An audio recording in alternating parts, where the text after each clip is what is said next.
Matt Park, you and I, we somehow, for some reason, the NCAA tournament ships us to the first round game in San Diego. We have a day off. We're sitting by the pool. What are you having as a drink? Whatever they'll bring me. I would anything. I would do a beer probably, but by the pool maybe a vodka. Oh, okay. Yeah. I get that. Vodka, yeah, that's soda, nice. something like that. Nice. Thank you for playing along. Well, now the real question is: would you and Paulie ever do? Would you ever do that? Would you ever sit by the pool with Paulie? That is never happening. Very, very unlikely. Yes. Yeah, I don't leave my room on the road anymore. I'm aware. You don't do anything ever. I used to. There's been times I've gone out and I think the emphasis is on used to. Paulie is I'm retired. Right. If Paulie presents something as a possibility, it's a pretty good bet it's not going to happen. Yeah. Agreed. All right. But at least you can hypothetically play along. I'm tired of playing along with these things because they'll never happen. I know, but I'm trying to get people to know you and get a feel for you, make you relatable. Like, hey, you know what? Steve likes a nice Corona by the pool, and I get that. So Matt just said he would probably have a beer. So if I said I would have a beer with you, Paul, that would make me more relatable. Yes, absolutely. Okay, you are the least relatable human I know. Okay. All right. I would have a beer with you, Paul. Thank you. All right. Those are the best type of social events that Paulie is really good at, is the hypothetical ones, the ones where he doesn't actually have to show up or pay for it. Well, we were. I think the other night that was the first time you and I had done anything in public in since multiple the Gala, yeah. I was going to say multiple years. By the way, Matt, thank you for the nice shout out at the awards, and congratulations on the Glickman Award. Thank you, Paulie, and yours is well deserved. You have thank you. Been where we've asked you to be most of the time for 25 years. Isn't that what Jim Boeheim said? That he's always on time. He's never late. Yeah, right. He's always on time. He's got that going for him. No, it was a great night, Matt, and I want to pass along my congratulations to you as well. I guess before we get into football and basketball, what stood out to you most from that night with all the legends in town and being honored in that way? Well, it was great. I think a lot of those people and what they've meant to me and to any sort of breaks or any degree of success that I've had is largely by stealing what I can from those that have done it ahead of me. And in particular, Dan Horde and Sean McDonough and Mike Tirico, Iron Eagle, have been always somebody that you can check in with and very supportive. And if I'm able to pass that on to current and future students to any degree, it really comes from them to begin with. The thing that probably struck me the most that I kind of found myself telling people about that weren't here is I think Marv Albert really enjoyed being here. And he doesn't come back to campus very often, and he's getting up there in years, but he feels a kinship with Marty Glickman, which is, I'm sure, the first most compelling reason for him to be here. And he flew up with Bob Costas, and they've worked so closely together for so long. And for him to be back and to speak to students and see campus, and I wish Coach Boeheim could have made it. They may have met up separately for all I know. But that part to me was really cool, just because Sean and Mike and the rest of it, we talk a little bit here and there, and shoot, Mike's here all week because he's involved in so many things and is on campus fairly regularly. So I don't want to say that we take that for granted, because he's awesome and so giving of his time. But Marv just doesn't make it to Syracuse very often, so it was very cool to have him here. All right, Matt, let's talk some football, I guess we'll start with. And I don't know if you happen to hear Fran Brown at the top of the show, but we asked him about the quarterback situation. I'm sure you've had a chance to ask him about the quarterback situation, and we'll do so tonight on the Fran Brown Show. He made it sound like Ricky's going to be the starter again. Didn't say that. He said it wasn't official yet, but said that Ricky's very much in the mix. And I believe the quote was, even has the upper hand right now. What do you think about, benching him for a week, having him sit, and now kind of going back to him here after we saw what it looked like against North Carolina? Yeah, I think and it's interesting to use the phrase bench. I mean, we tend to, he was benched, maybe not in the same way that we use that verb all the time. I think they're just at a loss here. They're trying to find something that works. They went to extreme measures last week, and that was not an improvement. So everything's on the table.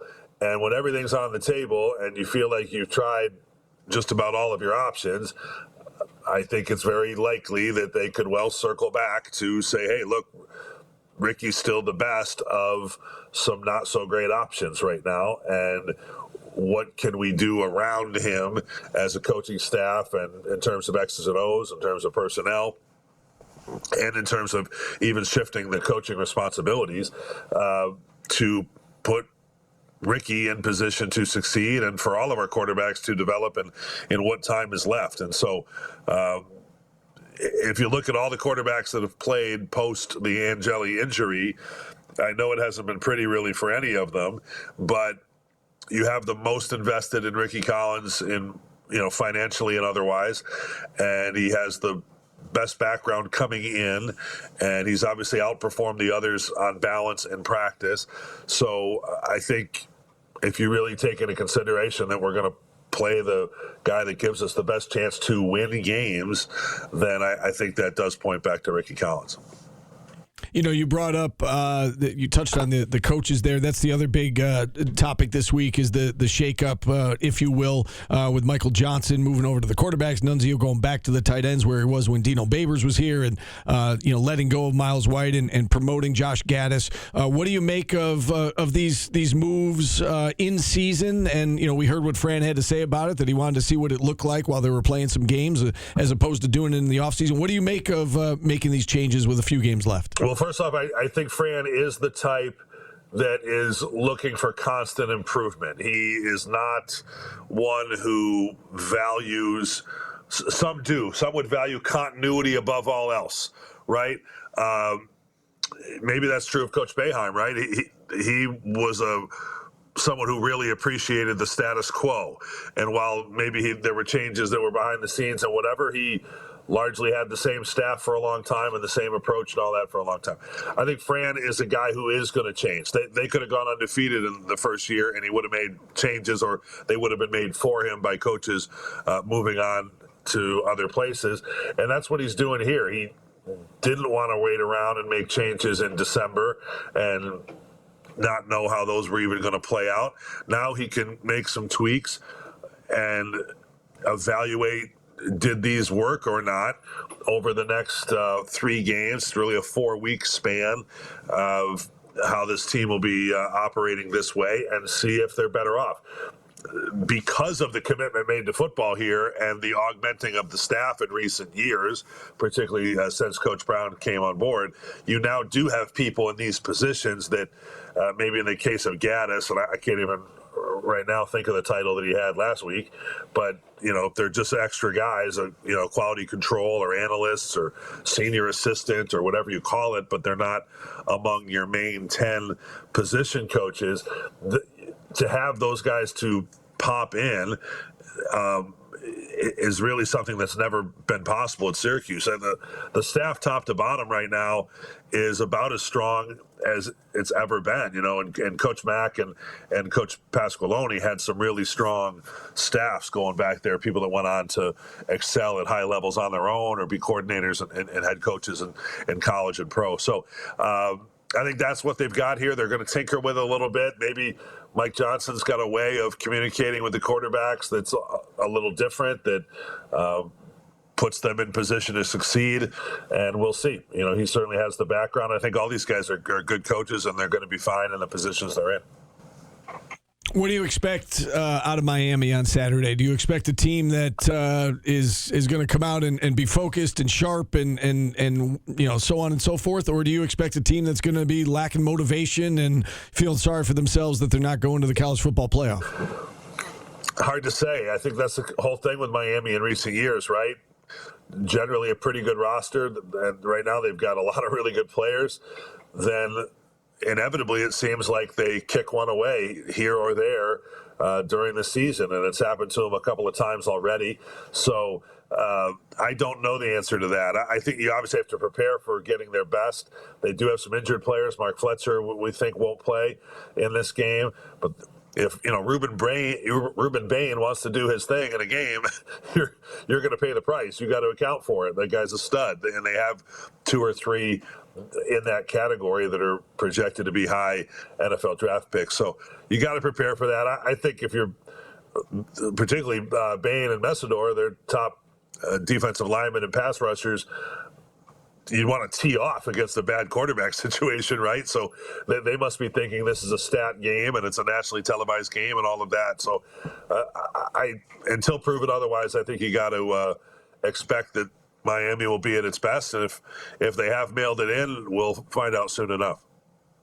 All right, let's switch gears. Let's talk a little basketball. What stood out to you from the opener against Binghamton? Lopsided win. We thought it was going to be a lopsided win. They went out, they took care of business. What stood out to you from the game, though? That they got some easy stuff. Didn't turn it over. Did create or take advantage of a lot of turnovers. So it's 10-0 off the bat. Then, points off turnovers way out of whack in Syracuse's favor. I don't even remember what rebounding was, but then all those, shots around the rim, they just made it easy. And the one thing that right now it looks like has been a weakness across the board in these first three games, this doesn't seem to be a team of snipers, or at this point, they don't have a high volume of spectacular shooting from the perimeter right now. But that's been covered by the fact that they've played over the heads of their opponents to this stage. To come out in your opening game and make only 5 turnovers is probably the easiest way to say the most impressive part. And they stopped them on the defensive end as they should have and cashed in. I know it's only week 1, Matt. Are you a little worried about the 3-point shooting, or you think that's something that'll remedy itself? You got to shoot it at some point. I think against good teams, you have to make long-range shots. I think there are players that are capable. I think between Kings and Anthony and Betsy right there. But, I don't think that's probably going to be a strength of this team. I don't think you're going to see them at the top of the conference for 3-point shooting. I think you have to have a little. But if you do a lot of these other things well, if you're really good and aggressive on the defensive end, you can get layups. And if you share the ball and don't turn it over, you can get decent offensive opportunities and get to the free throw line. And you can, to score 87 points with only whatever it was, 4 3-pointers means you're doing something right on the offensive end. Obviously it'll be tougher against the better teams. Lastly from me, Matt, I know you had a chance to talk with Adrian Autry last night. The JJ situation. I think he said, what did he say, that it's nothing serious, but they're going to take it slow with him? Anything else you can share on the JJ Starling front? Do you expect to see him Saturday? Do you think he'll be, 100% fine by Vegas based on what you know? I didn't ask him directly, and I should have. I'll be out of town for that game, so I should have done Tim's homework for him. And I'm sorry, Tim. I could have gotten ahead of that and just asked point blank if he's going to play. My guess is he's not going to play.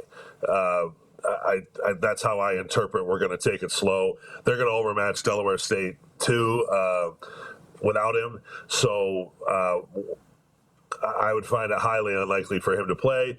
You let him rest one more time, and then you don't have a game until the following week down in Philadelphia. So that's my feeling on it. I don't think it's a serious, debilitating deal. It looks like he took a awkward step, and maybe he felt a twinge in the back of his leg there, and they're just going to take it easy. It's a long season ahead. You guys are rattling off how deep the roster is and whatever. They want to have everybody available. All right, Matt. Enjoy your pool time in Miami. I do like Mai Tais. You guys had brought that up. Mai Tais a quality event, but that's like in Hawaii, that would have been automatically my answer. When you're there. I don't know that just chilling out. So if we are at the tournament, Paulie, and we're in Buffalo in March, probably going to be a blue light, like the sign behind you there. Yeah, Guinness. That's a Guinness for me. Yeah. And maybe some wings. I love how you present like you're some big drinker, Paulie, when I'm not. You're not. I'm just. Not. Well, how does this turn out? I'm just trying to make Steve relatable. I'm trying to talk like man to man to him. Like, so hey. you tell me that sometimes I overshare. So then when I'm like, I'm not playing along because this is ridiculous, now you're getting on me about that. So I can't Steve, win with you either way. If saying a drink is not even remotely close to oversharing. Okay, so if you had said I don't drink whiskey because it burns my throat, that would be oversharing. You could just say I drink this. All right, fair enough. Matt, you don't have to listen to this. I'll see you tonight, Matt. I bring it up too because that was an obscene parade of Diet Cokes you had the other night before the game even started. You had 3 cans on the floor. That's all I had for the game. There was 3 for the game because I didn't want him to run out. Light work for you. Yeah, I'm trying to do 1 pregame, 1 first half, 1 second half, and I'm done. I'm trying to cut back. I am. It used to be 5. I'm down to 3. Nice. Good for you. All right. We have to get you an Is that relatable to the youth? 2 holders on the straw. Yeah. Is that that makes me relatable to more people? All right. Steve. Excellent. Good for you. Good for you, Matt. All right. Thank you for your time as always. Quite a show you guys have. Yeah. Thank you. Thank you. Voice of the Orange, Matt Park. Fran Brown show tonight over at Myers Creek, where they sell alcoholic drinks. They do.